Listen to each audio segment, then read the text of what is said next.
Hola, buenas noches a todos, nuestros seguidores de Urólogos de México. El día de hoy nos encontramos el doctor Diego Preciado y una servidora, Ana Silvia Vidal, ambos médicos especialistas en urología, para platicar sobre un tema bastante interesante que muchos de los pacientes nos han preguntado y queremos platicarles un poquito más sobre él para que todos estén informados. El tema que les vamos a tratar el día de hoy es eyaculación precoz. Y para situarnos en el contexto del tema, el doctor Diego nos va a platicar un poquito sobre qué es la eyaculación y específicamente la eyaculación precoz. Claro, pues muchas gracias por la invitación y bienvenidos a todo nuestro auditorio. Contarles un poquito, dentro de la práctica de la urología convencional, los motivos de consulta relacionados con disfunciones sexuales son en medicina privada hasta 1 de cada 4 a 5 consultas, es decir, 20-30% de nuestros pacientes acuden con cuestiones relacionadas con su desempeño sexual. Y precisamente una de las estrellas o de los motivos más comunes es la eyaculación precoz. ¿Qué es esto? Es un reflejo. Si nosotros metemos el agua y metemos la mano al agua hirviendo, nos vamos a quemar. Entonces hay un efecto, una acción y una reacción.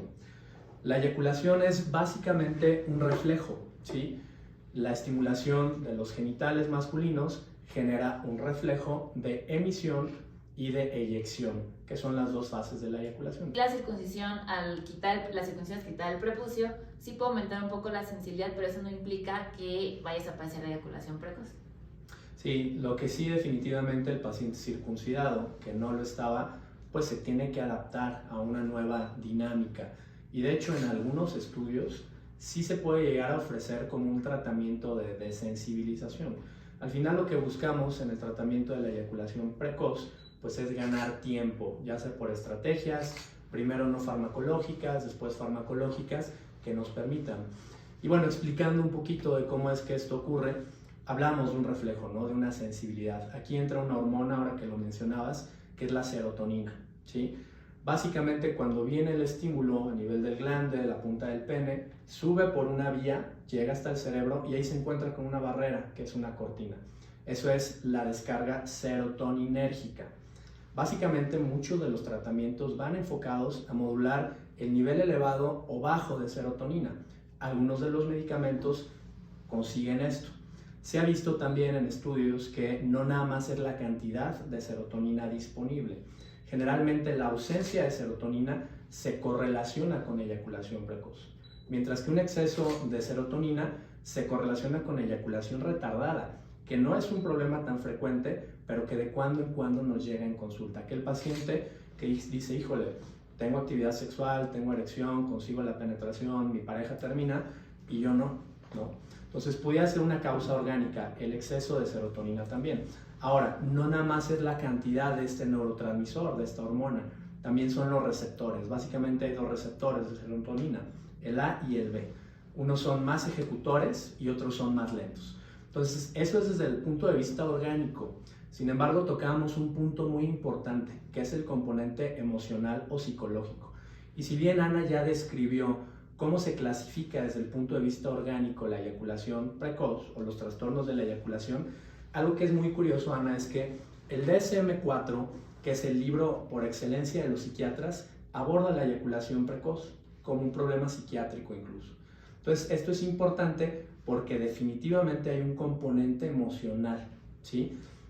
Cuando hablamos, por ejemplo, de eyaculación precoz primaria, aquel paciente joven, adolescente, adulto joven, que toda su vida ha eyaculado en menos de un minuto, ¿no? En tu experiencia con los pacientes, Ana, ¿cuál es el comportamiento con estos casos de la eyaculación precoz primaria? Pues sí, definitivamente sí tiene un componente bastante psicológico y te voy a decir por qué, y pues para que todo el público lo conozca. Una vez o si llegan a tener en alguna ocasión este problema de eyaculación precoz, la realidad es que se vuelve algo muy importante y problemático para ellos, y el que tú cuando vayas a tener actividad sexual estés preocupado por ese mismo problema te hace que en el momento de la erección o en el momento de la penetración tu mente esté pensando y esté estresada y preocupada de que voy a eyacular rápido, no va a lograr el orgasmo. O sea, están tan preocupados por eso que caen en lo mismo, tienen eyaculación precoz. Y eso es lo mismo que pasa con aquellos que tienen disfunción eréctil. La disfunción, existe una gran cantidad de pacientes con disfunción eréctil que al mismo tiempo tienen eyaculación precoz. ¿Y esto por qué es? Porque logran tener erección, ya sea moderada o fuerte, y en el momento que hay la penetración, están tan preocupados porque no van a poder mantener la erección, que pum, otra vez eyaculación precoz. Entonces es un círculo vicioso en el que el mismo estrés, ansiedad, preocupación por tu pareja, porque incluso las mujeres llegan a tener también disfunción sexual por lo mismo, llega a ser un problema de disfunción sexual de pareja. Entonces el paciente está preocupado porque va a terminar rápido y porque su pareja tampoco lo va a disfrutar. Y el que la pareja no lo disfrute se vuelve un problema. Claro. Pues, sí, totalmente. Lo que menciona Ana y en nuestra práctica es súper interesante. El paciente con eyaculación precoz rara vez viene por propia voluntad. Casi siempre, yo les podría decir, en la mitad de los casos lo trae la esposa o lo trae la novia, ¿no? Porque pues ella está frustrada, ¿no? Y volviendo a la parte psicológica y psiquiátrica, en la clasificación psiquiátrica de la disfunción eyaculatoria o precoz en este caso, está la teoría conductual. En la eyaculación precoz primaria es el que toda la vida ha eyaculado en el primer minuto. Cuando era soltero, cuando tenía novia, cuando se casó, su primera vez. Primer minuto y se acabó. Entonces, la cuestión conductual es una reproducción. El típico adolescente que a lo mejor vive en un departamento con 4 hermanos, comparte habitación, una familia muy religiosa y que tiene 5 minutos para estar solo y bañarse, y entonces está sobre el tiempo. Le urge tener este placer eyaculatorio asociado a la masturbación y se vuelve una reproducción conductual. De tal manera que la parte psicológica conductual es muy relevante. Y la otra es la que mencionábamos, ¿no? Pues la mujer, desde el punto de vista psicológico, psiquiátrico, hay teorías que nos dicen que es una manera en que el hombre controla a la mujer, ¿sí? Si yo tengo placer en el primer minuto, no me importa tu placer. Y tradicionalmente, en otras generaciones que pues la sociedad era un poco más machista o bastante más machista, era un factor bastante común, ¿sí? No centrarse en el placer de la mujer. De hecho, mucho de la disfunción sexual femenina la vemos los urólogos, ¿sí? Debería ser vista de la mano con terapeutas sexuales, con sexólogos, etc. Y esto es un punto importante. Sí. Este problema debe ser multidisciplinario, así como en cáncer de próstata, lo ve el urólogo, lo ve el oncólogo, lo ve el radioterapeuta. Este tipo de trastornos deberían ser abordados por psicólogos, por sexólogos, por terapeutas, para ofrecer los mejores resultados, ¿no? Sí, definitivamente puede haber un trasfondo orgánico, pero aunque tengamos un fondo orgánico, una causa anatómica, orgánica que lo esté condicionando, el componente psicológico siempre entra e influye mucho. Entonces, el trabajar en grupo de una manera integral, la verdad es que va a dar un tratamiento muchísimo más completo a los pacientes. Y hablando de eso, hay un mito y una pregunta que siempre nos hacen y es súper común. No sé, Diego, que nos puedas platicar sobre la masturbación en relación a la eyaculación precoz. Muchos creen que dicen, es que yo me masturbo mucho y seguro por eso tengo eyaculación precoz, o me masturbaba mucho de adolescente y por eso tengo eyaculación precoz. Claro, pues nuevamente hay que individualizar el caso, cada caso es distinto a los demás. No hay una correlación, exceso de masturbación, mayor probabilidad de eyaculación precoz, la realidad es que no. Sin embargo, la masturbación es algo relativamente natural, es algo relativamente esperado, tanto en hombres como en mujeres. Como todo en la vida, puede generar trastornos cuando hay un exceso, ¿no? Desde hematospermia por un trauma, una lesión en adolescentes, nos ha pasado que llega el chavito de menos de 15 años y que eyaculó sangre y viene muy asustado, ¿no? A veces es por un exceso, por hormonas, pero si nuevamente el objetivo de estarlo haciendo continuamente es hacerlo rápido, definitivamente sí va a haber una eyaculación precoz, pero no hay una correlación. Incluso dentro de los tratamientos para la eyaculación precoz, aparte de los medicamentos que hay, que ya nos comentó Diego en cuanto a la hormona, al componente transmisor que es la serotonina, existen ejercicios, también ejercicios como los ejercicios de Kegel que se da para las mujeres en incontinencia. Hay ciertos ejercicios que no van a tal vez a curarte al 100%, pero sí pueden ayudar a retardar la eyaculación. Hay terapias, hay ejercicios que se pueden hacer, incluso no hay muchos, pero sí hay estudios que comparan estos ejercicios con la masturbación de la base del pene. Entonces incluso se han comparado uno con otro y en su conjunto, y sí en su conjunto ayudan a retardar un poco la eyaculación. Entonces desde ahí estamos contradiciendo, o sea, si me masturbo mucho, va a tener eyaculación precoz, no necesariamente. Incluso les podríamos decir que hay ejercicios y hay terapias que incluyen la masturbación claramente indicada de manera adecuada y con cierta regularidad y de cierta manera, que puede ayudar incluso a retardar la eyaculación. Claro. Entrando someramente en los tratamientos, recuerden que en medicina siempre vamos de lo general a lo particular y tratamos de dejar los tratamientos menos invasivos en cuanto a moléculas, fármacos y al final lo más agresivo, ¿no? Las cirugías, que incluso hay algunos protocolos que hablan de cirugía para tratamiento de eyaculación precoz. Cabe aclarar que es completamente anecdótico y experimental, no se opera la eyaculación precoz. Pero en ese sentido, Ana, yo te haría una pregunta y a todo el auditorio. ¿La eyaculación precoz es realmente una enfermedad? Pues sí es un problema importante, más no te podría decir que se podría considerarse una enfermedad. Claro. Es una disfunción sexual, es parte de la disfunción sexual. Sí. Y hay una causa que se puede tratar, sin embargo, clasificarlo como que estás enfermo, por eso no podría decirte que no. Es complicado y precisamente como evitamos hablar de estos temas, se vuelve difícil. Los temas relacionados con la sexualidad siempre son controversiales, son míticos, pero la realidad es que son un área de oportunidad. Hay ciencia detrás de esto. O sea, el eyaculador precoz primario alteró de tal manera su bioquímica cerebral que tiene unos niveles de serotonina por los suelos, ¿no? Entonces, si podemos estudiar un poco más al respecto, pues tendremos más información. Entonces, ¿cuál sería tu primera línea de tratamiento al paciente que llega con eyaculación precoz? Lo más importante, bueno, como tú dijiste, como bien dijiste, en muchos casos no llegan porque tengan eyaculación precoz, llegan por otro problema y en ese momento dicen, bueno, ya estoy aquí, estoy hablando de un problema que tengo sexual, y en ese momento es como que dicen, doctora, ¿sabe qué? Siento que pues eyaculo demasiado rápido, más rápido que antes. Lo más importante siempre como médico especialista de neurología o no, es el abordaje integral de tu paciente. Dar un abordaje de su modo de vida, de cómo es su relación de pareja, todo eso, abordarlo de esa manera siempre es muy importante de primera entrada. Entonces yo siempre platico con ellos, los interrogo, cómo es su día a día, si son personas que viven bajo mucho estrés, claro, si han tenido algún evento traumático con su pareja, si han tenido ese mismo problema con la misma pareja o con otras parejas y siempre es lo mismo. Entonces el abordaje de esa manera siempre es importante. La parte no invasiva como son los ejercicios y la parte de la masturbación tampoco está como muy bien estandarizado. Sí. Y hay herramientas, cuestionarios que se pueden utilizar para evaluar la severidad de la eyaculación e incluso orientarte a si tu paciente tiene eyaculación, tiene riesgo o la verdad es que la probabilidad es muy baja. Principalmente hay dos cuestionarios que te la pueden clasificar en cuanto a la probabilidad diagnóstica o la severidad que tienen y te puedes ayudar de esas herramientas siempre como médico. Pero lo más importante siempre en un paciente que abordas por eyaculación precoz es el interrogatorio y la exploración física también.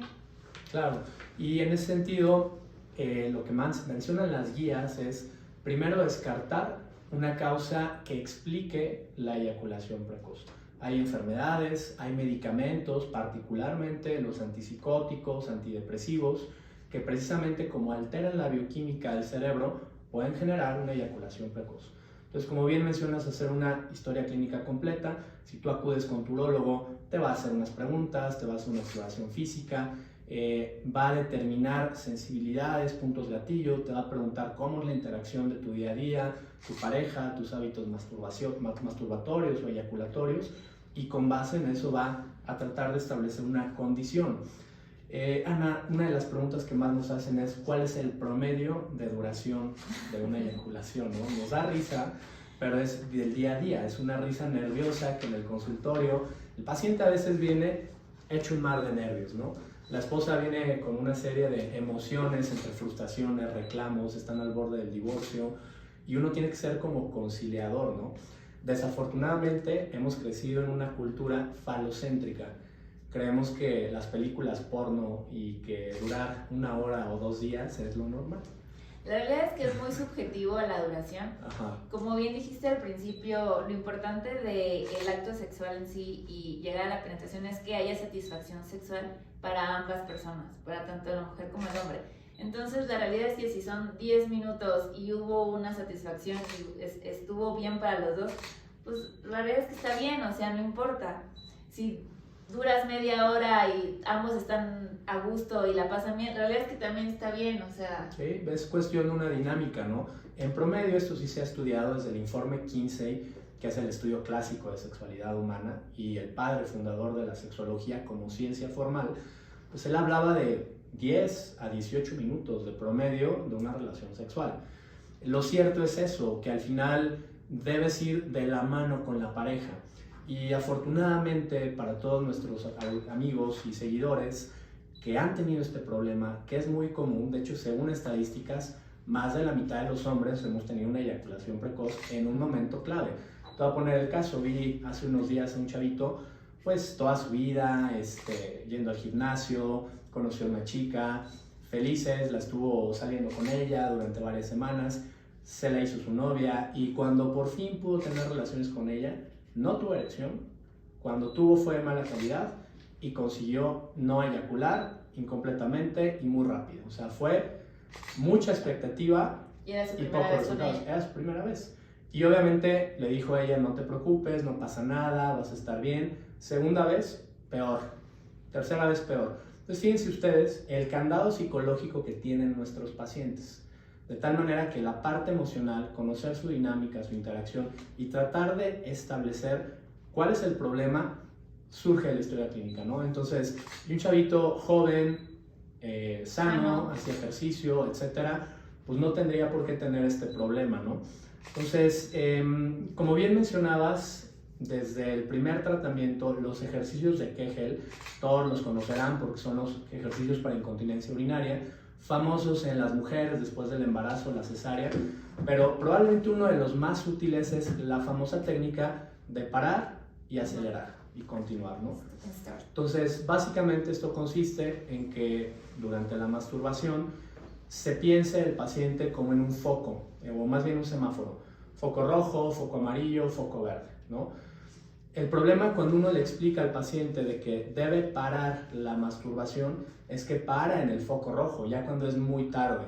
Y hay algo que llamamos el punto gatillo, que es identificar el punto de mayor sensibilidad del pene, que puede ser ya sea en el glande o en la base, abajo de la uretra, cercano al periné, que lo hace con la estimulación venir una eyaculación, una emisión primero, que es el famoso líquido preseminal, es algo que podría ser como un aviso, ¿no? Pues el momento idóneo para generar primero la erección, la masturbación, es identificar el punto gatillo y en ese momento parar. Lo puede hacer el paciente solo, ¿sí? O acompañado de su pareja. De hecho, yo siempre cuando el paciente viene acompañado, que es a veces difícil, es vergonzoso, ¿no? Invito a la pareja a que sea parte del tratamiento y esto refuerza la calidad de la relación. Porque generalmente sí van acompañados, generalmente sí. Sí, es interesante. Van con su pareja. Pero digo, platícanos a ver, en cuanto a los medicamentos, porque esa es una duda también, o sea, muchos pacientes llegan y creen que con una pastilla o algo se van a curar, van a mejorar y ya van a tener una eyaculación de un tiempo que ellos esperan, porque a veces no es el tiempo adecuado, sino es lo que ellos creen que es lo que deben de tardar en eyacular. ¿Tú les dejas tratamiento, algún medicamento? Evalúo primero el caso, ya decíamos que cada caso es un caso. Primera recomendación de las guías, establecer una causa secundaria de eyaculación precoz, es decir, una infección urinaria, sobre todo una prostatitis o un dolor pélvico crónico. Estos pacientes que han eyaculado sangre, que tienen incluso una enfermedad de transmisión sexual, alguna clamidia, etcétera, pueden ser eyaculadores precoces. Generalmente, si en la historia clínica y en la exploración nos damos cuenta que traen este problema, dejamos tratamiento y la eyaculación precoz se corrige en las siguientes semanas. Cuando se trata de una eyaculación precoz pura o primaria, entonces el papel de los medicamentos está más justificado. Yo se los invito a los pacientes a concientizarlos que hay otras estrategias antes. las que platicamos primero: la rehabilitación del piso pélvico, la técnica de parar y continuar, los ejercicios de Kegel que fortalecen el esfínter y dificultan la latencia, aumentan la latencia eyaculatoria, ¿no? Sí, en ocasiones, si considero que el paciente va a tener poco apego, le puedo dejar alguna muestra, ¿no? O alguna cuestión que lo pueda probar. El problema con estos medicamentos es que hay varios en el mercado, desde los inhibidores selectivos de la recaptura de serotonina de vida corta hasta los de vida un poco más larga, ¿no? La dapoxetina, que es el que está más en boga. Pueden ser a demanda, es decir, 1 hora antes de tener actividad sexual, o en tratamientos continuados todos los días durante meses. De hecho, si vamos a ofrecer este tratamiento, debemos concientizar al paciente que va a tener efectos secundarios, que va a tener trastornos en su comportamiento, en su ritmo de sueño, en su estado de ánimo, y que probablemente el beneficio sea menor que los efectos secundarios, ¿no? Entonces, de primera intención no lo dejamos a menos que el contexto lo sugiera. Digo, aparte de estos medicamentos que actúan sobre la inhibición de la recaptura de serotonina, también una de las opciones terapéuticas que está en las guías es la aplicación de anestésicos locales, tanto en pomada como en spray. Esto lo que va a hacer únicamente es tratar de disminuir la sensibilidad que pueda tener en el pene, y eso ayuda a retardar la eyaculación. No es algo curativo tampoco, pero sí puede ayudar de cierta manera a prolongar un poquito más el tiempo de penetración intravaginal y que se dé la eyaculación. Claro, y de la misma mano con esos tratamientos que quizás no son pastillas tomadas, es importante explicarle al paciente que si los vamos a utilizar debe haber una latencia, probablemente 1 hora y media, aplicar un spray de prilocaína, lidocaína, y decirle que efectivamente va a sentir menos, por lo tanto va a ser menos placentero para él, que es importante dejar pasar por lo menos 1 hora, porque de lo contrario, si hay relaciones sin protección, al momento de la penetración, pues la mujer tampoco va a sentir, o la pareja, ¿no? En el caso de hombres que tienen sexo con hombres. Entonces, son algunos tips que debemos de tener en consideración. Otro importante es el grado de sensibilidad.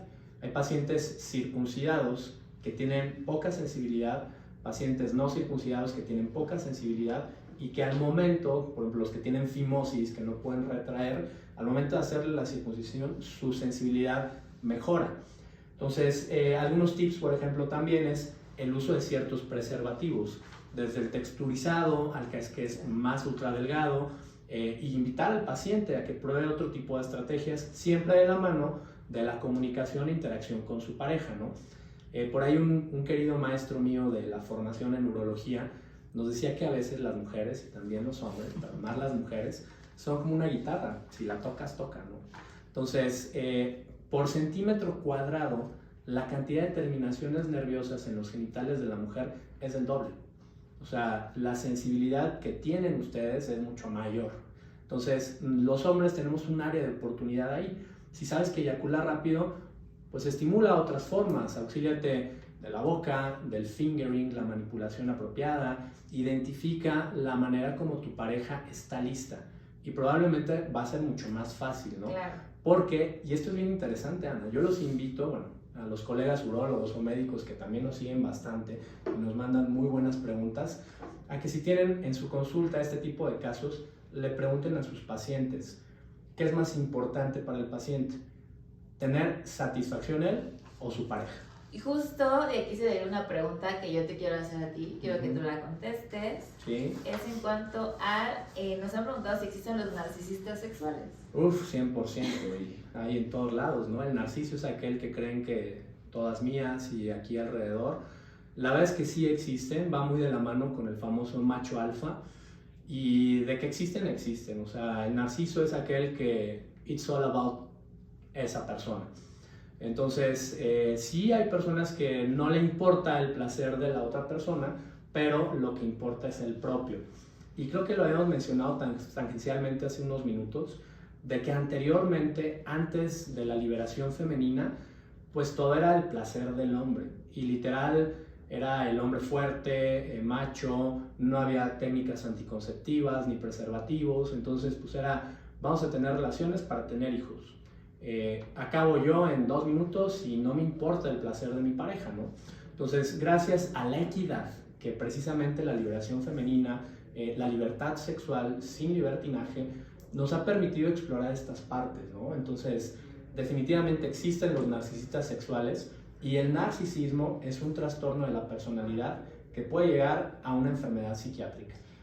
Bueno, así como seguramente te llegarán más, tal vez una mayor cantidad de pacientes hombres con ese problema, la realidad es que a mí en mi consulta sí me llega una cantidad importante de mujeres que van por alguna otra causa, por infecciones de vías urinarias frecuentes, y que cuando las empiezas a interrogar, porque es muy importante valorar también la función sexual en las mujeres que tienen infecciones urinarias, muchas coinciden en que sí tienen parejas en las que tienen actividad sexual, ellos tienen el orgasmo y listo, se acabó. O sea, para ellos es lo importante, ellas no lo disfrutan, incluso pueden llegar a tener ciertas molestias, tienen infecciones urinarias frecuentes y sienten que para su pareja es más importante que pues ellos cumplieron, ellos tuvieron cierto grado de satisfacción y pues si ella lo tuvo o no lo tuvo, pues ahí se quedó. Claro. Y sí se genera un problema de disfunción sexual, porque a la siguiente vez o